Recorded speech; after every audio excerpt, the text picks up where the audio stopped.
심을 믿습니다. 올 한 해도 그 선하신 하나님께서 여러분 삶 가운데 하나님의 온전하신 뜻대로 여러분의 인생을 책임져 주시는 한 해가 되길 예수님의 이름으로 축복합니다.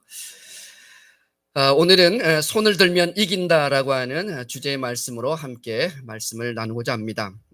저희는 두 주 전 새해 첫 주 하나님의 사랑이란 주제라는 말씀으로 외부 강사님께 은혜의 말씀을 나누었습니다. 말씀을 통해서 우리는 몇 가지를 배울 수가 있었죠. 아버지, 그 하나님은 얼마나 자상하신 분이신지 자녀들의 모든 부탁을 기꺼이 들어주시는 하나님이라는 사실 말이죠. 또 둘째 아들이 원하는 것보다 훨씬 풍성한 살림을 다 챙겨주시는 자상하시는 분, 자녀들의 기대를 능가하시는 분, 그분이 바로 하나님인 것을 우리가 배웠습니다. 어떤 형편과 어떤 상황 가운데 놓여 있다 할지라도 아버지의 그 자산을 다 탕진하고 인생의 실패를 처참하게 경험했을지라도 기꺼이 그 아버지는 그 자식을 기다리시며 그를 환영해 주시는 분이심을 배웠습니다. 그분이 바로 우리 아버지이십니다. 2025년 새해를 기대의 감을 가지고 소망 가운데 시작할 수 있는 이유는 우리 아버지가 바로 그런 분이기 때문에 그렇습니다. 그분은 결코 자녀들을 포기하시지 않습니다. 그분은 우리의 기대를 늘 능가하셔서 넉넉하게 그리고 차고 넘치게 해주시는 분이 우리 아버지 하나님이십니다. 실패해도 좌절해도 하나님의 기대에 미치지 못해도 인생의 밑바닥까지 내려가도 하나님 우리 아버지는 결코 우리를 포기하시지 않는다는 것입니다. 다시 우리를 일으켜 세워줄 것이고 자녀의 존귀함을 다시 회복시켜 주시는 분이 아버지이십니다. 바로 그 아버지 하나님, 그분과 올 한 해 이 한 달을 우리가 어떻게 시작하면 좋을까? 지난 시간 어떤 신앙의 태도로 새해를 시작할 것인지 잠시 묵상했습니다. 불순종의 자리를 떠나자. 하나님과 멀어진 자리를 떠나자라고 권면해 드렸습니다. 그리고 아버지께서 보여줄 바로 그 땅, 아버지께서 이끌어 주실 바로 그곳을 향하여 얄라크의 걸음으로 한 걸음 한 걸음 하나님과 동행하는 삶이 되자고 권면해 드렸습니다. 오늘 이 시간에는 또 다른 신앙의 태도 한 가지를 함께 묵상해 보고자 합니다. 슬라이드 하나를 보여줄까요? 왼쪽 라암셋이라고 하는 곳에서부터 수콧을 거쳐 7번째 저기 아래에 르비딤이라고 하는 곳이 있습니다. 이제 이스라엘 백성들이 광야 애굽 430년의 노예 생활을 마치고 모세를 영도자로 하여 리더로 하여 그들이 이제 광야를 출발했습니다. 그리고 하나님이 그들을 인도하겠다고 하신 가나안 땅을 하여 가고 있는 중 한 달에서 한 달 보름 정도 되었을까요? 그들이 수르 광야를 지나고 그리고 신 광야를 거쳐 이제 르비딤이라고 하는 곳에 도착합니다. 이 르비딤은 평야라는 뜻입니다. 평평한 땅이란 뜻이에요. 그것은 이제 평야가 펼쳐져 있는 평평한 땅, 바로 그곳에 그들이 도착했는데, 그런데 도착한 그곳에 절체절명의 위기가 닥쳤습니다. 출애굽한 뒤에 처음으로 다른 족속들과 마주쳐 그들과 전쟁을 치루어야 하는 상황이 된 것입니다. 지금 이스라엘 백성들이 만난 위기는 마실 물이 없는 것이 아니라 먹을 음식이 없는 것이 아니라 덥고 추운 그런 환경에 직면된 것이 아니었습니다. 그런 결핍과 문제는 하나님께서 다 해결해 주셨습니다. 그런데 오늘 그들이 만난 이 르비딤이라는 곳에 아주 야비하고 아주 잔인한 아말렉이라고 하는 족속과 맞닥뜨리게 된 것입니다. 430년 동안 애굽에서 노예 생활만 하고 있었던 바로 그들에게 전투 경험이라고는 전무합니다. 무기는 없습니다. 군대도 없습니다. 그런데 너무 무시무시한 아말렉 전투를 치러야 되는 상황이 된 것이죠. 다음 슬라이드 볼까요? 아말렉 군이 이렇게 생겼는지는 저는 모르겠습니다. 사막의 도적대처럼 생겼는데 GPT에게 물었더니 이렇게 그려져서 제가 수정할 수가 없어서 기술이 안 되어서 그냥 여러분께 보여드립니다. 이미지만 그냥 참고하세요. 이 아말렉 군대들이 얼마나 잔인하고 야비한지요. 만약 이 전쟁에서 이스라엘 백성들이 지기라고 한다면 그들의 모든 자녀들, 그리고 그들의 아내들 그리고 딸들은 다 붙잡혀 노예가 되고 말 것입니다. 또 그 자녀들과 그 여성들은 이곳저곳으로 팔려가게 될 것이고 먼 이국 땅으로도 그렇게 팔려가게 되는 처지가 될 게 분명합니다. 놀이객감이 될 것이고 수치를 그렇게 당하게 될 것이 분명했습니다. 이스라엘 백성들은 거대한 인생의 파도 앞에 서게 된 것입니다. 꿈이었더라면 차라리 눈을 뜨지 않고 싶을 정도의 끔찍한 상황입니다. 위기입니다. 최대의 인생의 위기를 만난 것입니다. 이제 끝났구나 하는 위기감이 온 이스라엘 백성들 가운데 파다하게 퍼졌습니다. 왜냐하면 이미 그들이 출애굽 초창기에 지치고 힘들고 뒤처져 오고 있었던 그 어린아이들, 노인들을 대상으로 하여 이 아말렉 군대가 뒤에서 습격을 했던 사건이 있었거든요. 엄청난 피해가 그들에게 있었습니다. 너무나도 깜짝 놀랐습니다. 그런 습격을 당해본 바로 그들의 경험이 갑자기 그들의 심령 가운데, 마음 가운데 두려움으로 가득 차게 된 것입니다. 그들이 얼마나 잔인한지, 아말렉 군대가 얼마나 비열한지 그들은 너무 잘 알고 있었기 때문입니다. 우리도 이 한 해를 살다 보면 분명 예기치 않는 이런 상황을 만날 수 있습니다. 내 힘으로는 도무지 해결할 방법이 없고 지략도 없고 수단도 없고 도와줄 사람도 없는 그런 절체절명의 위기를 만나게 될 수도 있을 것입니다. 사단은 여전히 삼킬 자를 찾기 위해 두루 다니고 있기 때문에 그렇습니다.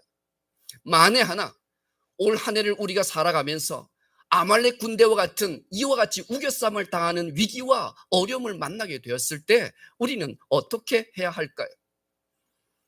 거센 풍랑과 성난 파도가 나를 삼키려고 할 때, 가던 길이 막다른 골목이 되고 갑자기 생각지도 않았던 낭떠러지가 되었을 때, 계획이 어긋나고 도무지 해결할 실마리가 보이지 않을 때 어떻게 무엇을 해야 할까요? 오늘 성경 본문은 우리에게 영적인 지혜를 보여주고 있습니다. 모세가 바로 이 위기 앞에 덜덜 떨고 있는 그 백성들 앞에 여호수아 장군을 그에게 부릅니다. 그리고 이렇게 이야기하는 거예요. 너는 싸울 만한 젊은이들을 선발해서 적진으로 나아가 아말렉과 용감히 싸워라. 나는 하나님의 지팡이를 들고 손에 잡고 산꼭대기에 올라가마 라고 이렇게 이야기하는 것이죠. 모세의 이 말의 의미는 무엇입니까? 너는 전쟁터에서 나가서 싸우라. 나는 너희들을 위하여 하나님께 도움을 구하겠다라고 하는 말입니다. 모세는 아론과 훌을 데리고서 산꼭대기에 올라갔습니다. 그리고는 하나님께서 기적을 베풀어 주셨던 홍해 앞바다에서 기적을 베풀어 주셨던 바로 그 하나님의 임재의 상징, 하나님의 능력의 상징, 하나님의 구원의 상징이었던 이 지팡이를 한 손에 쥐고 그리고 높은 산에 올라가서 두 손을 높이 하나님께 올려드립니다. 높이 손을 들었습니다. 그랬더니 놀랍게도 전쟁터에서 바로 이스라엘의 군대가 아말렉 군대를 이기는 거예요. 그런데 손이 피곤하여 이 손을 내리자마자 다시 아말렉 군대가 이스라엘 백성들을 이기는 것입니다. 아론과 훌은 모세 곁에서 지혜를 발휘합니다. 모세가 피곤하지 않도록 돌 의자를 만들어서 앉혀놓고는 너와 내가 양쪽에 한 팔을 붙잡고 모세의 손이 내려오지 못하도록 그렇게 붙잡고 있는 것이에요. 모세의 손이 내려오면 우리 군대가 지기 때문에 그 모세의 손이 내려오지 못하도록 해가 지도록 아론과 홀은 그 모세의 손을 양쪽에서 붙잡고 견뎌냈던 것입니다. 그렇게 해가 지도록 모세의 손이 내려오지 않고 하늘을 향하여 하나님을 향하여 도우심의 그 두 손이 높이 올려져 있을 때 여호수아는 칼날로 모든 아말렉 군대를 무찌르고 완전히 승리했다는 이야기입니다. 사랑하는 여러분, 이게 우리가 한 해 동안 영적인 싸움에서 승리하는 비결이 있습니다. 하나님 앞에 두 손을 높이 들어야 합니다. 일하던 두 손을 잠시 멈추십시오. 도움을 구하려고 다녔던 그 발빠른 발걸음도 잠시 멈추십시오. 제일 먼저 우리가 해야 할 것은 하나님의 도우심을 구하는 두 손을 높이 하나님을 향하여 들어야 합니다. 그것이 가장 우선 순서입니다. 그것이 가장 먼저입니다. 두 팔을 높이 든다는 것 세 가지만 짧게 말씀드리고자 합니다. 첫 번째, 이 두 손은 바로 기도하는 손을 의미합니다. 손을 드는 행위는 하늘 아버지께 기도하는 것이에요. 사도 바울도 에베소서 2장 8절 말씀에 교회 교인들에게 말합니다. 너희는 두 손을 높이 들어 거룩한 두 손을 높이 들고 하나님 앞에 기도할지니라. 모세가 르비딤 전투에서 하나님 앞에 두 손을 들었다는 것은 바로 하나님께 기도했다는 뜻입니다. 전쟁의 승패가 하나님께 달렸다고 하는 것을 그는 인정한 것입니다. 문제 해결의 열쇠가 나에게 있는 것이 아니라 하나님께 있음을 고백하는 것입니다. 승리는 기도와 한 짝입니다. 기도할 때 승리가 찾아옵니다. 기도할 때 그 문제의 열쇠가 되는 것입니다. 기도할 때 거센 파도가 잔잔해집니다. 기도할 때 우리를 삼키려고 했던 사자의 입이 막혀집니다. 기도해야 승리할 수 있습니다. 역사상 가장 큰 군사 작전은 노르망디 상륙 작전으로 알려져 있습니다. 이 작전은 2차 세계대전의 승리를 견인했던 지상 최대의 작전으로 알려져 있습니다. 무려 100만 명의 병력과 9천 척의 선박과 17만 대의 차량과 702척의 전함이 사용되었다고 하니까 어마어마한 그런 규모입니다. 이때 연합군의 주 사령관이 누구였냐면 아이젠하워였습니다. 미 연합군과 함께 이 자유진영에서 독일군을 무찌르기 위해서 한 가지 작전을 구상하게 되는 것인데, 바로 독일군이 점령했던 프랑스 북부 해안 지역이었던 이 노르망디를 점령해서 그들의 허를 찌르는 것이었습니다. 이 작전은 가능성이 참으로 적었습니다. 그러나 그들은 이 작전만이 이 2차 세계대전을 종식시킬 것이라 확신했습니다. 1944년 6월 6일 새벽에 바로 이 노르망디 작전이 개시가 됩니다. 이때 노르망디 이 작전의 최고 사령관이 누구였느냐면 미국의 루즈벨트 대통령이었습니다. 그런데 이 루즈벨트 대통령의 행동은 참 이상하죠. 작전실에 가서 이것저것을 진두지휘하고 그렇게 지휘해야 함에도 불구하고 그들은 작전 통제실에 들어가지 않고 그가 만들어 놓은 기도실로 들어갑니다. 하나님께 기도하기 시작합니다. 무려 8시간 동안 그는 그 한자리에서 기도하기 시작했습니다. 부하들이 상륙작전의 그 상황들을 보고하려고 하는데 기도실 문을 열지 않습니다. 오히려 더 깊이 하나님 앞에 루즈벨트는 기도하기 시작했을 때 자기의 경험과 자기의 리더십, 자기의 지도력을 하나님보다 더 의지했다는 사실을 알게 되며 하나님 앞에 더 깊이 회개하기 시작합니다. 그리고 이 싸움의 주인, 이 싸움의 승패는 하나님께 있음을 간절하게 고백하고 그렇게 8시간의 기도를 완주하게 됩니다. 그가 8시간 만에 기도실에 나왔을 때 노르망디 작전이 기적적으로 성공했다는 전보를 받게 되었습니다. 사랑하는 여러분, 문제를 만났을 때 내 힘, 내 경험, 내 상식과 내 방법에 골똘히 생각하지 마시고 먼저 두 손을 하나님 앞에 높이 드시기를 주의 이름으로 축복합니다. 먼저 기도하시기 바랍니다. 기도의 손을 들 때 하나님이 싸우시기 시작하십니다. 기도의 손을 들 때 그 전쟁은 나의 전쟁이 아니라 이제 하나님의 전쟁이 되는 것입니다. 기도하는 두 손은 아무것도 없는 빈손이지만 하나님의 능력을 의지하는 손이므로 그 어떤 군대보다 강한 무기가 될 수 있는 줄 믿으시기 바랍니다. 둘째는 의지의 손입니다. 여러분, 두 손을 높이 든다는 것은 무엇을 뜻하는 것일까요? 꼼짝마 항복입니다. 항복. 두 손을 하나님 앞에 하늘을 향해 높이 든다는 것은 이제 우리로서는 아무것도 할 수 없습니다. 우리는 능력이 없습니다. 이제 내 방법과 내 모든 계획과 내 모든 가능성을 다 내려놓고 하나님만 의지하며 나아갑니다 라고 항복하는 거예요. 모세는 하나님 앞에 항복했어요. 이스라엘 백성들이 이 싸움에서 살 수 있는 방법은 오직 하나님의 능력밖에 없다는 것을 그는 인정하는 것이죠. 하나님의 백성된 우리 역시 인생의 어려움이 닥칠 때 내가 무언가를 해보려고 발버둥 치는 것이 아니라 하나님을 향하여 두 손을 높이 들어야 되는 줄 믿습니다. 내 방법과 내 경험과 내 지식과 모든 성공 확률을 계산하는 모든 계산을 다 포기하고 하나님의 방법, 하나님의 생각, 하나님의 뜻에 맡기는 우리가 될 수 있기를 주의 이름으로 축복합니다. 나는 하나님 앞에 항복합니다. 이런 고백 말이죠. 오병이어의 기적을 요한복음 6장에 소개하고 있는데 주님께서 그 많은 무리들에게 먹을 것을 주라고 제자들에게 이야기했을 때 거기에 아주 명석한, 아주 똑똑한 빌립이라고 하는 제자가 있었습니다. 빌립 제자가 이렇게 이야기해, 주님, 이들에게 빵을 먹이려면 200데나리온도 모자랄 것입니다 라고 그렇게 아주 발빠르게 계산을 다 계산기를 두들겨서 주님께 보고했을 때 주님께서는 웬걸요, 보리떡 5개와 물고기 2마리로 어떻게 해요? 5,000명을 다 먹이시고 12광줄이나 남기시는 기적을 베푸신 걸 봅니다. 하나님의 방법은 우리의 계산을 뛰어넘습니다. 하나님의 능력은 우리의 상상을 초월하시는 분이십니다. 계산하지 마세요. 여러분, 하나님께 의지하십시오. 오래전 일인데 제가 신혼 때였던 것 같습니다. 첫 애를 임신하고 아마 아내가 배가 좀 불렀던 기억이 나요. 신혼 첫집 살고 있었던 집에 할머니께서 주인이신데 전세로 살고 있었는데 보증금을 올려달라고 말씀을 하시는 거예요. 그때 저는 90만 원 월급쟁이 계약직 직원이었거든요. 그리고 대학교 졸업한다고 또 학자금 대출을 받은 게 있었습니다.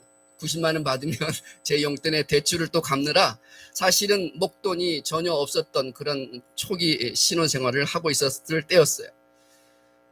그런데 보증금을 올려달라고 하시는데 도무지 방법이 없어요. 그래서 이사를 가야 되나 이 보증금을 가지고 주변을 샅샅이 퇴근하면 하는 일이 아내하고 손잡고 그 날 추운 때 겨울이에 기억이 나요. 포장마차에서 뜨끈한 오뎅국물을 마셨던 기억이 지금도 나거든요. 그러면서 그 전셋집을 얻으러 골목골목마다 몇 날 며칠을 다녔던 것 같아요. 결론은 우리 보증금에 얻을 수 있는 집은 없다.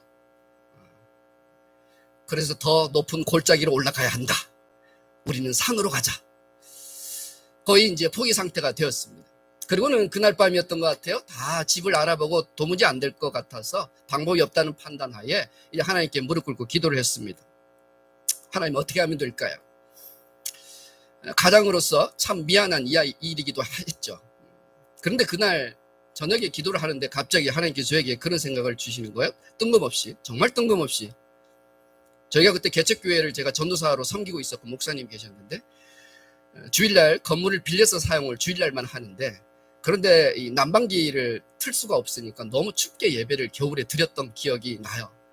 그래서 하나님이 제 마음에 그런 마음을 주시는, 거기에 따뜻한 온풍기를 좀 너가 마련하면 안 되겠니? 라고 하나님이 저한테 그런 마음을 주시는 거예요. 지금 전세 보증금이 없어가지고 전전긍긍하고 있는 저에게 그런 마음을 왜 주시는지 부담은 되었으나 그렇지 순종해야겠다고 생각하고 현금이 없으니까 카드로 결제를 쫙 했습니다. 그리고 교회에다 갖다 드렸죠. 헌물을 한 거죠. 그러는 모든 걸 다 내려놓고 하나님께 포기했습니다. 하나님, 이거 하나님 알아서 하십시오. 저는 못하겠습니다. 저에게는 방법이 없습니다. 저는 힘도 없고 돈도 없습니다. 재물이 없습니다. 더 이상 손을 내밀어 도움을 요청할 사람도 없습니다. 그리고 하나님께 맡기고 그렇게 헌물을 한 적이 있었습니다. 그리고는 주인 할머니께 예배드리고 그날 말씀을 드렸어요. 제가 방을 빼겠습니다. 다른 세입자를 들이시고 저희는 이사를 가겠습니다 라고 저희가 둘이서 그렇게 할머니께 말씀을 드렸어요. 그런데 할머니께서 너무 긍휼한 마음이 드셨는지 갑자기 올리겠다고 하는 보증금은 그대로 하고 그냥 더 사세요 라고 그냥 이야기가 끝났습니다. 할렐루야. 우리의 방법으로, 내 힘으로 노력해도 안 됩니다. 이와 같은 인생의 큰 문제와 위기를 직면할 때, 만났을 때 두 손을 높이 들고 하나님, 항복하겠습니다. 하나님이 하세요. 하나님께서 이 일을 해결해 주세요. 이 파도를 잔잔케 하실 분은 하나님이십니다. 이 낭떠러지에서 나를 구원하실 분은 하나님이십니다. 이 골목에서 나를 날게 하실 분은 우리 하나님밖에 없습니다라고 우리가 그렇게 믿음으로 하나님 앞에 항복하고 그분을 의지하는 그 손을 높이 들 때 하나님은 그 문제를 해결하십니다. 세 번째입니다. 영광의 손입니다. 이 두 손은 하나님께 영광을 돌리는 손입니다. 이스라엘 백성들이 결국은 그날 아말렉 전투에서 승리를 거두게 됩니다. 모세는 곧바로 하나님 앞에 제단을 쌓았습니다. 제단을 쌓았다라고 하는 말의 의미는 무엇이냐? 바로 전쟁에서 승리하게 하신 하나님 앞에 감사의 예배를 드렸다는 이야기입니다. 그리고는 그곳의 이름을 여호와 니시라고 그렇게 불렀습니다. 니시, 승리, 깃발이란 뜻입니다. 우리 전쟁터에서 아군이 적진을 점령하고 나면 승리를 선포하고 상징하는 깃발을 제일 위에다 갖다가 꽂아서 우리 아군들이 그 깃발을 다 보게 하고 그리고 승리를 그렇게 기쁨을 그렇게 나누는 것을 우리는 고대 전쟁사에서 종종 볼 수 있습니다. 이 깃발은 바로 승리를 뜻합니다. 여호와 니시라고 하는 승리의 깃발을 꽂습니다. 이스라엘 백성들의 승리가 아니요, 이것은 하나님의 승리임을 그들이 인정하여 믿음의 고백을 올려드리는 것입니다. 사랑하는 여러분, 하나님께 올려드린 기도의 손과 의지의 손은 결국 하나님의 영광을 보게 될 것입니다. 하나님의 영광을 보려면 먼저 우리가 하나님 앞에 기도의 두 손을 높이 들어야 하는 줄 믿습니다. 하나님께 모든 것들을 맡기고 의지하는 두 손을 하나님 앞에 높이 들어야 하는 줄 믿습니다. 바로 그 손 위에 여호와 아버지 하나님, 그 빈손이지만 하나님의 영광을 우리에게 보여주신다고 오늘 본문은 우리에게 가르쳐 주는 것입니다. 신명기 25장 17절 이하에 보면 아말렉 족속은 더위와 장기간의 여행에 지쳐 있었던 그 이스라엘 백성들의 후미를 공격했던 아주 야비한 족속이라고 제가 말씀드렸어요. 오늘날도 참 야비하고 잔인한 원수 마귀들은 우리를 괴롭히고 우리 곁에서 늘 싸움을 걸어옵니다. 많은 인생의 문제들 때문에 우리를 흔들고 그리고 우리의 계획을 망가뜨리고 우리의 갈 길을 가로막아 설 것입니다. 그럴 때 우리는 무엇을 가장 먼저 해야 합니까? 온전히 모세처럼 먼저 두 손을 하나님을 향하여 높이 드는 저와 여러분이 되시길 주의 이름으로 축복합니다. 우리 두 손으로 할 수 있는 게 너무 많습니다. 부지런히 일도 할 수 있고 맛있는 요리도 할 수 있고 또 가고 싶은 곳으로 운전할 수도 있고 교회 와서 봉사할 수도 있습니다. 그러나 가장 먼저 우리가 해야 할 이 두 손의 기능과 역할은 무엇입니까? 하나님 앞에 두 손을 높이 들어 기도하는 것이요, 또 그분 앞에 모든 것들을 내려놓고 의지하며 맡기는 손이 되어야 하는 줄 믿습니다. 이 한 해 기도에 두 손을 높이 들고 하나님 앞에 내 모든 것들 다 드러내어 의지하고 믿고 맡기는 저와 여러분이 되어서